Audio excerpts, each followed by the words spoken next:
Thank you, ladies and gentlemen. The final concluding remarks of our summit.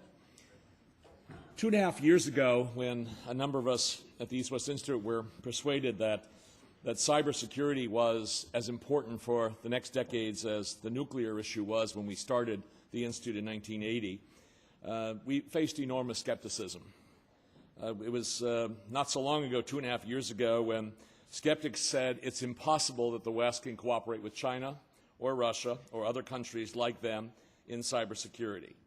We were told that it was skeptical that ponytails and policy elites could actually work together and come up with something.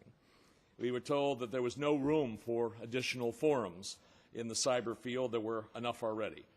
We were told by a Deputy Secretary of State, Jim Steinberg, that it would take 50 years to build enough trust to do anything concrete. We were, by the way, that same evening told by one of the witnesses to that statement was General Peter Pace, who then had just stepped down as the chairman of the Joint Chiefs of Staff, and he said, we don't have 5 years, let alone 50. Breakthrough groups, one of you today came up to me and said, in Dallas, my friends and I snickered about your title, breakthrough groups. We said, why don't you just call them what they are, discussion groups. We intentionally did not, and by the way, he said you were right, because it pushes us to a higher level. The issue of vision, of not talking about discussion, but talking about breakthroughs, even if we don't make them in our groups, but the fact that we set ourselves a higher standard was one of the things we were trying to do. The idea of bringing together values-based groups of people from around the world who normally wouldn't work together on these kinds of issues were part of what we wanted to do. And applying the think and do model that the EastWest Institute has done for 30 years was really important. I got asked a lot between lunch and coming into the room, are you happy? And I'm happy for two reasons. One is, since Dallas, we clearly have moved some very specific balls down the field and thereby have shown the big skeptics, including sometimes parts of ourselves, that this in fact can be done. And there's other things which are in the works that we haven't talked about which are quite significant. For example, one of the things we have not talked about here in London from Ragucci, which we did talk about in Dallas, is the single points of failure. There are 2, possibly 3 single points of failure of the system. And in the Ragucci study, it was very, very clear what they were. We've actually gone to a very high, all the way to the Politburo, for example, in China, to ask for, to help see if we could get something done which could allow for a practical resilience to be built in by allowing another pathway for those cables to be done. It's not done yet, but I'm hoping certainly we're quite confident that before New Delhi, that will be done. But I think the other thing that's really exciting to me, the second reason why I'm happy, is it seems that, I don't know if you noticed, yesterday at 7:45 in the morning, that dining room was buzzing. And last night at 8:45, that dining room was buzzing. That's a long time to keep a buzz going. It seems to me one thing we have finally managed to do here in London is to turn this effort into a global community of trust. I think we're beginning to know each other, we're beginning to trust each other, we're beginning to do it. And our dream was very, very much to create a new type of a trusted network that could deliver solutions. And I think if we see ourselves like that, our network, by the way, is now more than 6,000 professionals in the Cyber 40 nations. And by the way, the Cyber 40 nations are now nearly 70 altogether, like the G77, which has more than 100 members. We'll continue to call ourselves the Cyber 40. But a lot of things are actually happening. So what's next? We've talked, obviously, the breakthrough groups, the summits that we have are a way for us to come together face-to-face and do things, but they're not the be-all and end-all of the Worldwide Cybersecurity Initiative. So we have the Dallas process, a number of those specific issues. And if I was to express a disappointment from the Institute's point of view, is that we didn't do enough on ICT. And when I say we, it's not just the 65 full-time staff of the Institute or our board or others. It's all of us, but we ourselves, we didn't do what we should have done. If we go to New Delhi and we don't have something much more significant to report on implementing the ICT recommendations from Dallas, then we should be ashamed of ourselves. And it seems to me that's the way we have to sort of set our standards among ourselves, recruit and bring in our friends, as many of you did. Many people from Dallas encouraged and brought other people here to London, and we need to do that in the process. We have the London process, the new work being done with in the financial sector and other pieces that we've introduced here which are new. Then there's the New Delhi process. The New Delhi process, in the last 24 hours, in bilateral meetings off-site here, with the high-level Indian government officials that were here, we were brought a total of 13 compelling issues that they hope we will work on and that will be a major focal points of the issues of the summit in New Delhi. 13 issues, 13 serious issues, of which only 2 were discussed in this forum. So that's 11 new issues not even raised in any of the breakthrough groups and not raised in any of the plenary sessions, even by a panelist. Now, this just shows the need of what we're all talking about.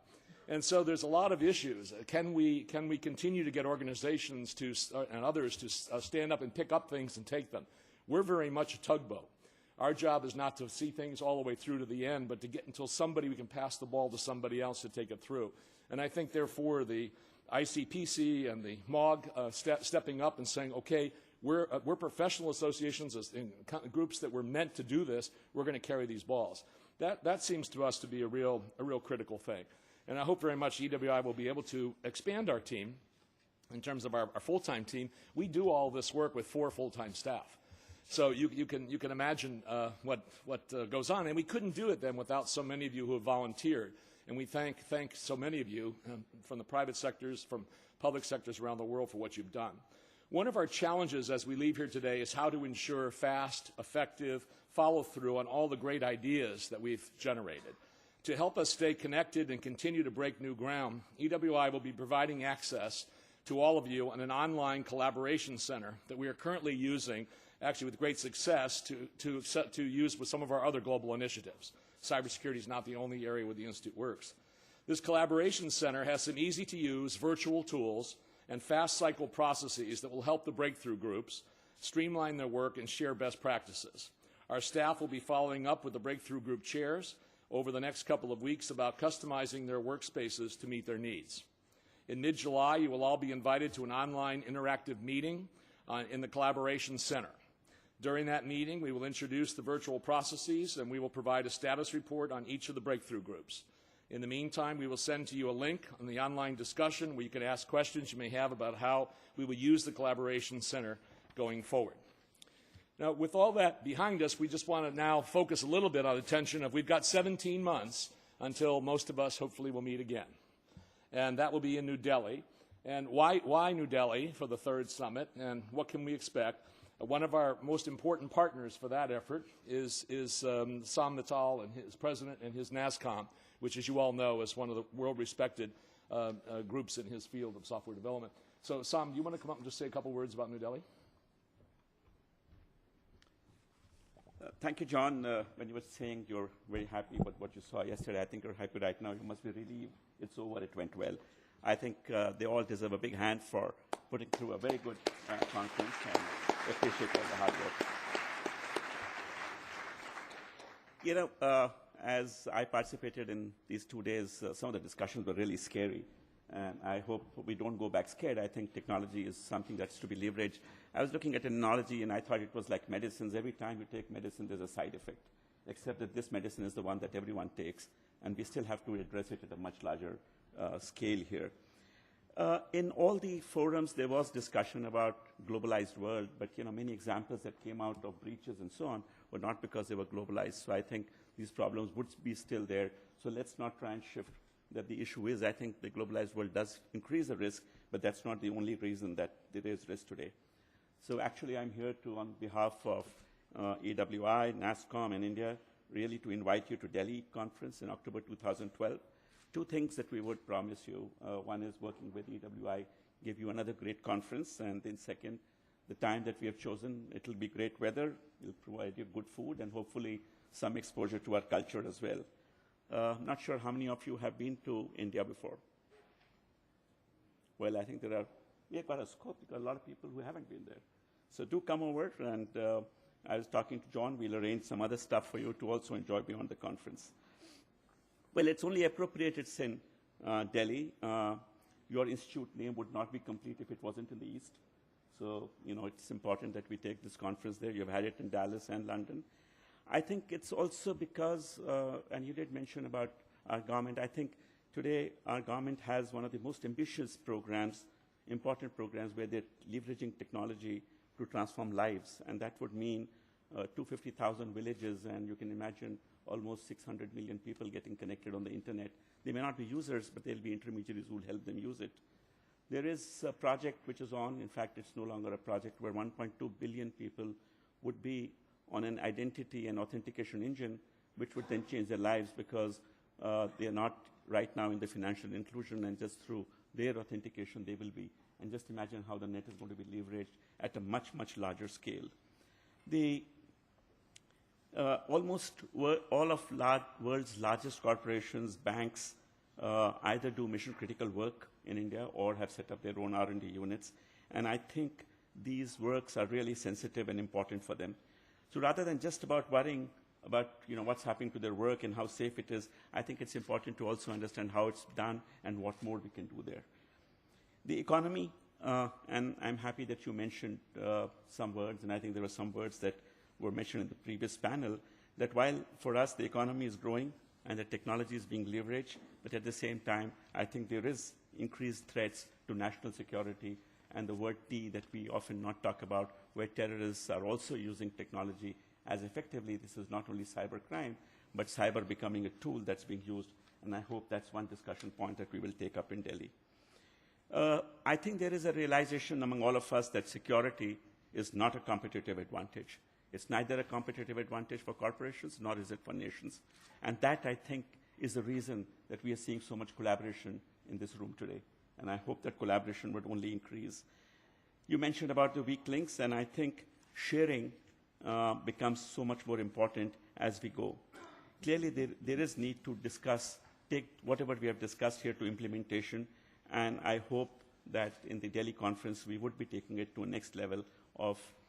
I was just wondering when we were discussing how many times each of us get into a new website and then there is this cursor that moves from do not agree to I agree. And I don't know how many of us ever read through, and when I went through some of those and I read through, they were scary, because the people who made money out of the internet actually almost had a disclaimer on everything, but they put the disclaimer by our saying I agree. And I hope those people spend enough money in educating us.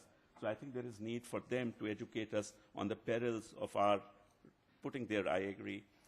I don't think there's any other issue which involves individuals, families, communities, corporations, and nations in one area where everyone needs to chip in to make this happen, make us more secure. In most other cases, it belongs to either a corporate or a nation to do this. But the fact that everyone is, and I'm so happy that we had some of you young people coming in and talking about what you think and how we should address each of you there. I'm happy to say that today in our own country, government, industry, and academia participates. We have today in this room people who are policymakers from India, people who are the law enforcers. We have academicians, we have lawyers, we have corporates. So I think it's already started happening because it is so important here. A few years back, knowing this, we formed the Data Security Council of India because we didn't want that to be compromised with our own priorities. And when we come in, I hope that combined partnering with you, we should take that forward.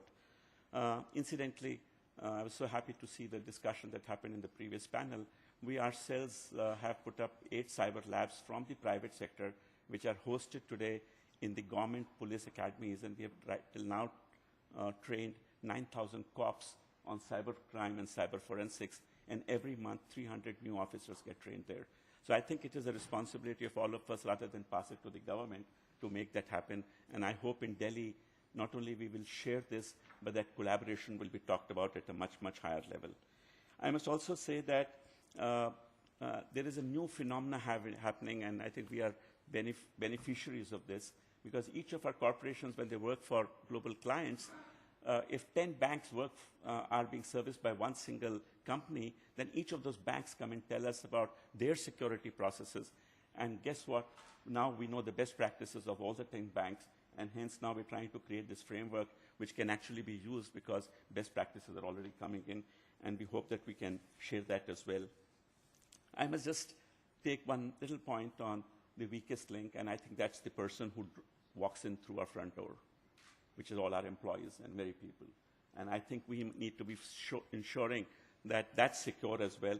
We ourselves have started a national skill registry where each of our employees working on these critical areas is verified, trusted, and their data is on the website, which is only accessed. It's not a database. It's only accessed when needed.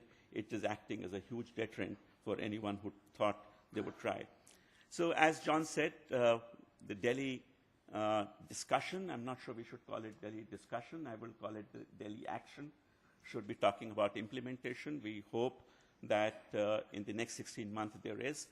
And I can't see many of you here, but maybe those of you who think based on all this discussion, the next 16 months, you would like to actively participate. Can we have some show of hands here? Well, we do have a number of people who are wanting to volunteer, so I think we are all set to do it. So let's do it, John, as we move forward. We're very happy to partner, and we'll be even happier welcoming you in Delhi. So Delhi Chalo is the slogan. Good. Thank you. Thank you.